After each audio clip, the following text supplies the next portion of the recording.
guys, we're here with W.T.F car reviews, and today we're reviewing the all-new 2026 Mercedes-Benz GLE 580. And a big thanks to Matt and the rest of the management and staff here at Crown Eurocars in Pinellas Park, Florida for helping make this review possible. I'll leave a link to your inventory below, and if you're looking for a new premium or performance car or SUV in the St. Pete, Tampa Bay area, I would definitely recommend checking these guys out and ask for Matt. And for those of you guys who don't know, Mercedes-Benz renamed their midsize luxury SUV from the ML to GLE back in 2015. Part of the facelifted third generation with the fourth generation GLE that we have here with us since 2020 and facelifted for 2024.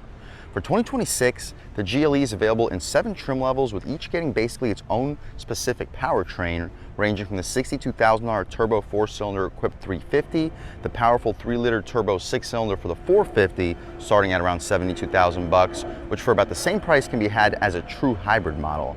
The monster 4-liter twin turbo V8 580 that we have here, starting at $90,000. Sorry about that airplane, guys, but at $90,000, it's the same price as the 53 AMG, which is a really cool SUV. But powering the 53 AMG is just an uptuned version of the 3-liter turbo 6-cylinder that's there in the 450. With the top 63 AMG getting an uptuned version of the monster V8 that we have here, but at a $40,000 upcharge. So at $90,000 for the base price on this 580, what else do we get for that money? Let's jump right in. So up front, the styling doesn't really change compared to the GLE Coupe 450 that we just reviewed, but it's a really good looker with the Mercedes emblems all throughout the grille, 3D Mercedes badge up front, forward-facing camera beneath it, helping us out with the 360, full front parking sensing, black lower bumper area with full LED headlamps labeled multi-beam LED, and a large projector for the high and low beam LED daytime running light as well. Mercedes badge part of the hood. The headlamps are also labeled Mercedes-Benz on them with the AMG style black and silver 20-inch wheels. The same wheel and tire setup as the 450 we just reviewed in this channel, with the Michelin Primacy Tour All Seasons, dimensions being 275/50 R20. A lot of background noise here today, but we have an additional side sensor to help us out with the 360, fender flares, running boards, 4-door smart access, black contrasted mirrors with an LED turn signal on them, and a camera to help us out with the 360. We have roof racks, moonroof up top, not quite as large as the coupe we just reviewed in this channel, with all black window trim, blacked out pillars, and the black wheels contrasting the silver metallic paint color really nicely. Personally, I prefer the side profile here on the standard SUV over the coupe, especially with the slightly added headroom and a little bit more affordable of overall price point. The fender flares continue for the rear wheel and tire setup with the same dimensions, the 275/50 R20 Michelin Primacy Tour All Seasons. Smaller brake caliper though, we get a side sensor for the 360, we get full LED taillights, turn signals, and reverse lights, GLE 580 on the left side, Mercedes logo, 4MATIC on the right, LED third brake light with a black contrasted lower bumper area. The exhaust tips, we get quads and they're functional. The 450 that we reviewed just had the outlets with the tips themselves coming out underneath. These are functional tips, and speaking of the functional tips, let's fire up this 4-liter twin turbo V8 and hear how she sounds.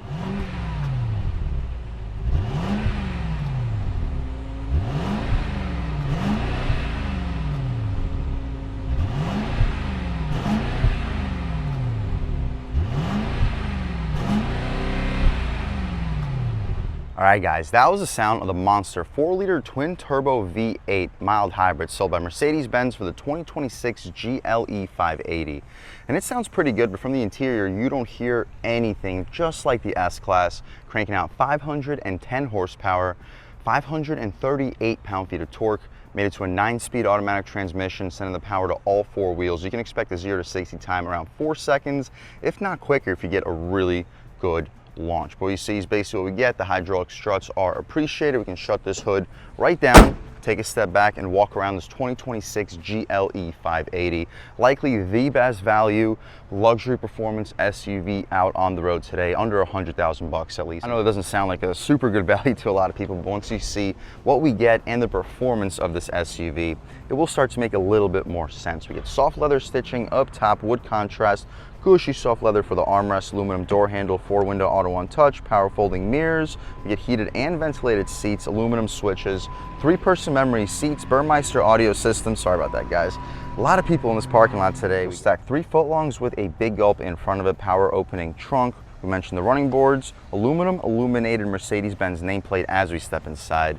We get these tan perforated, heated, and ventilated leather seats with full electric adjustments, with the electric adjustments being right here on the door panel with the headrests being adjustable. You can recline, drop, lift, and slide with thigh support. But taking a step inside, we can really check it out. So foot on the brake, engine start, stop, and everything fires right to life. So after getting out of the GLE 450 coupe, the only difference in this interior is a slightly different wood trim and color for the seats. Outside of that, identical. The steering wheel here, thick, decent 10 and 2, perfect 9 and 3. Rubberized horn area, the horn, loud and aggressive. People should be definitely getting out of your way. We'll do a window check. No dual pane windows, but it's a very thick single pane of glass. On the left side, we can adjust our digital gauge display with our cruise control adjustments. On the right side, we can adjust our infotainment screen, hang up and answer our phone calls, volume and skip, voice commands, and favorites. Aluminum paddle shifters controlling the 9-speed automatic transmission. The stocks have a very premium feel, with the gear selector being on the right side. Backup camera, super high resolution, guidance lines and trajectory, with an over-the-top 360 where you can adjust all of your different camera angles and views. Throwing right back into park, we return right back to the previous screen. Power tilt and telescoping steering column, leather stitching for the bottom part of this dashboard. Interior lighting, fog lights, auto headlamps, parking brake with our hood latch release underneath the steering wheel, and hopefully you could pick up the pedals, which are not aluminum outlined. The Burmeister sound system has a huge center speaker, heads-up display, aluminum outlining the air vents. The infotainment screen itself, we do get built-in navigation. Let it load up. There we go. Pretty good resolution. The response is perfect. It's a 3D display, and this would be my personal favorite screen to leave it at all times. But for the purpose of this review, let's see what else is available with this infotainment: media, apps, comfort, off-road info, settings. I wouldn't necessarily recommend taking this SUV off-road, but with the powerful V8, four-wheel drive, 50 sidewall tires, it should be surprisingly capable. But throwing it back into the navigation screen, we get hard buttons for our climate control. You hear that, BMW? They have completely lost me on their interiors with the new iDrive 8 and 8.5 system. Mercedes has a way better, at least climate setup with the hard buttons. We get the engine start stop, turn off the auto function for the purpose of this review. The cover here, same material as the 450 coupe we just reviewed. Wireless phone charging pad, 2 USB-C ports, large cup holders with aluminum contrast, and they're heated and ventilated cup holders. Also, really cool feature. Drive mode selector. Our drive modes include individual, sport, comfort, and off-road. We'll start the review off in comfort, try out sport, and just see what the differences are. Trackpad if you don't want to get fingerprints all over the touchscreen. Access your cameras at all times. Vehicle settings, get a fingerprint sensor, navigation, radio, telephone, and volume control with a nice leather handrest if you are using the trackpad. Air suspension adjustments. The ride quality here, very comparable to the S-Class we reviewed in this channel for 2025. Same powertrain, similar suspension setup. No, it's not the same wheelbase. If you want to compare size to size, sure, the GLS is more competitive with the S-Class. The GLS is a 3-row SUV, whereas this is also a 5-passenger SUV, and you're saving $20,000, $30,000, $40,000 compared to a competitive S580 while still getting very similar overall performance, drivability, and a lot of people actually prefer being in an SUV nowadays. Leather stitching for the center stack area with interior illumination. Open up this center console area, which has this trim piece over here, which isn't really super easy to get in and out, but it's spacious, and you'll fit probably 3 1-liter bottles of soda and an additional USB-C port. We get leather stitching for the entire glove box. It's currently locked. I'll unlock it for you and catch right back. All right, guys, here we have the glove box. It is lined and felt with the fragrance setup. It's pretty large. This cutout won't allow you to put license plates in here, but you should be able to fit 2 to 3 pairs of shoes, about 6, 7 Harry Potter books with a pen holder, and again, everything lined and felt with the fragrance slot. Shutting it right up, we get a frameless auto-dimming rear view mirror. It's not a digital rear view mirror with 3 Garage HomeLink settings on it. The sunroof, it's not super large. It's not the panoramic we had on the coupe, but it still does the job.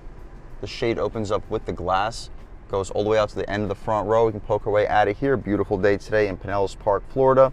Sunny and 92 degrees according to this 2026 GLE. Let's shut this glass right up. Our interior lights are LED, and that's about it for the front seat, at least, of this 2026 GLE 580 4MATIC SUV. Starting at $90,000 bucks. It that's not necessarily cheap, but considering the performance here and luxury, you are kind of getting your money's worth, especially considering the 450 coupe we just reviewed was around 90,000 bucks at the end of it. The sill protectors, $235, $350 for the upper dash door trim, $200 for the dash cam, $650 for the headliner, $550 for the brushed aluminum running boards, $400 for the soft closed doors, $4,000 for the night package and pinnacle trim, with a $1,250 destination and delivery charge, totaling us out at $97,635 bucks. So yes, getting up there in price, but you are getting your money's worth considering the 63 starting $30,000, $35,000, $40,000 above this, even after destination charge, while getting the same powertrain just with an up tune. 18 combined MPGs with a mild hybrid, 15 in the city, 21 on the highway. So yes, we are definitely getting up there in price, but as you'll see throughout the rest of this review, you are getting a pretty decent amount of value for that price. Again, smart access for all 4 doors, leather stitching up top, the wood trim beneath it, Burmeister audio system, gushy soft leather armrest. We get auto one-touch windows, but they're currently disabled, aluminum door handle, hard plastic for the lower door frame with decent storage. Illuminated Mercedes-Benz nameplate for the back seat. The second row seats, the padding goes all the way out to the door frame, decent bolstering. They're not perforated, heated, or ventilated second row seats. But taking a step inside, the legroom looks really impressive back here, having about 8 inches of it, headroom about 3 inches of it, so it is a noticeable upgrade compared to the coupe we just reviewed. One thing that's not a noticeable upgrade, the coupe had quad zone automatic climate control. Here we have air vents, which is appreciated, but we only have them on the center console. The coupe had it on the B pillar too. Kind of wish that was continued here on the 580. The interior lights back here, LED. We get a hook on both of the grab handles, cargo net behind each front seat. Center console area, or just armrest back here, you'll have cup holders. You'll fit 16 and 24 ounce bottles. Decent amount of light brought into the cabin thanks to the sunroof. And that's about it for the second row of this GLE 580. It is more spacious compared to the 450 coupe we reviewed. It's not as spacious as the S-Class, and it's not quite as loaded as either, for the back seat at least. The cargo space underneath the Mercedes badges are buttoned for the electric opening trunk, which gives you a second to back up, so if you have grocery bags in your hands, you don't have to worry about getting doofed in the head.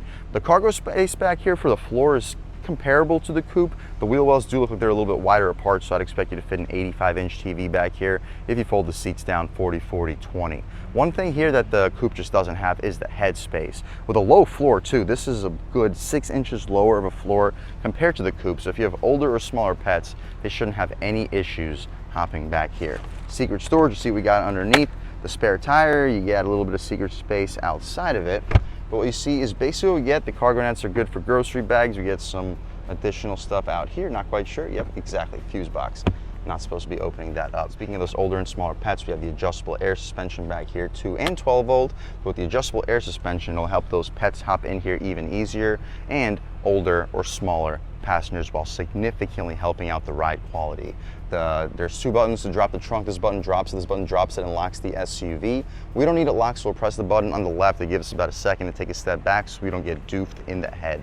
That's about it though, guys, for the inside and outside of the all-new 2026 Mercedes-Benz GLE 580 standard SUV. Some really useful options and features. No, it's not fully loaded, but we get a lot here for the money with the twin turbo V8 performance. All right, guys, now we're just about seeing everything we need to see with the inside and outside of the 2026 Mercedes-Benz GLE 580. Let's take it out for a drive and see what it's got. My first impressions, you do hear a little bit more of the engine compared to the 450 we just reviewed in this channel, but to be expected. It is a twin turbocharged 8-cylinder with over 500 horsepower. And with the air suspension, let's see how the bump is. You do feel it less, but the 450 without the air suspension already had an excellent ride. And just cruising along, I take back what I said about the engine noise. You really don't hear it anymore compared to the 450. Basically sound, I think they added some more sound isolation here for the 580. Brake pedal feels the same, but it's quiet, it rides better. And in comfort mode, let's see how it is off the line. We're just gonna step on it about a third of the way. Oh, good response. Not very aggressive, but as you saw by the window sticker, it does get up and go very well. We'll see what changes up in sport. No Sport Plus mode on the non-AMG models, but this is the most aggressive mode here. Starting off in second gear, about third throttle. A little bit more aggressive. I think the 450 actually had a little bit more of a difference between comfort and sport. What I do notice is the air suspension stiffens up in sport mode. You feel the bumps a little bit more. I'm assuming it's gonna help the handling here tremendously. Take a step out here in sport, lean into it about halfway. Feels really strong. Doesn't feel quite as fast as the S-Class we reviewed in this channel, but same power plant, just a little bit extra weight, but really not by much. 0 to 60 in around 4 to 4.3 seconds, whereas the S-Class was tested at 3.9. Apples and oranges. Highway speeds, we're in sports, we're losing one of our overdrive gears, but still quiet, responsive, not super eager to downshift even in sport. So you can daily drive this SUV in sport. You're probably not going to get your 18 combined MPGs, but with the mild hybrid setup, you should still be getting above 15, 16, which doesn't sound great, but for over 500 horsepower, over a 5,000 pound four-wheel drive SUV, really not bad. Let's try out these paddle shifters. Pretty responsive, not a very aggressive rev match downshift. The 63 with the uptuned version of this powertrain will be a very big upgrade when it comes to exhaust noise. Handling in sport is good, responsive throttle. Steering is very light even in sport. Make sure we're good. We are.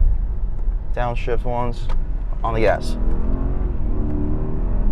Responsive paddles and really, really fast twin turbocharged 8-cylinder. Let's take it out of sport. Try it out in comfort. Take it out of the manual shifts. Highway speeds. Listen.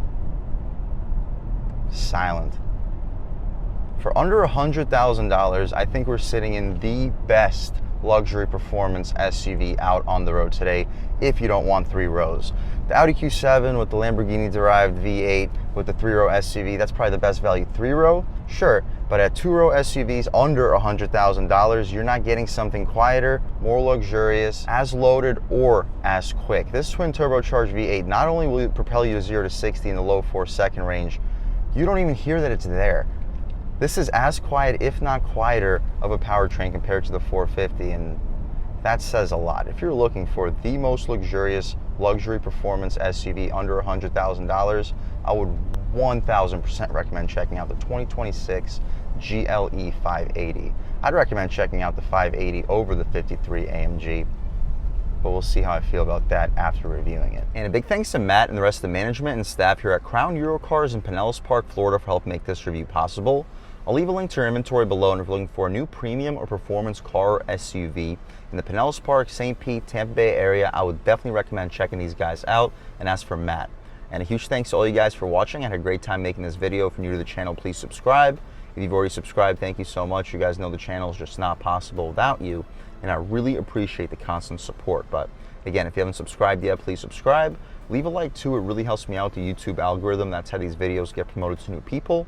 Leave a comment, let me know what you like, let me know what you don't like. Leave a comment, let me know if there's any specific cars, SUVs, or trucks you want to see reviewed on this channel, and I'll definitely try getting those videos for you ASAP. But other than that, again, thank you guys so much for watching, and I hope all of you have a great day.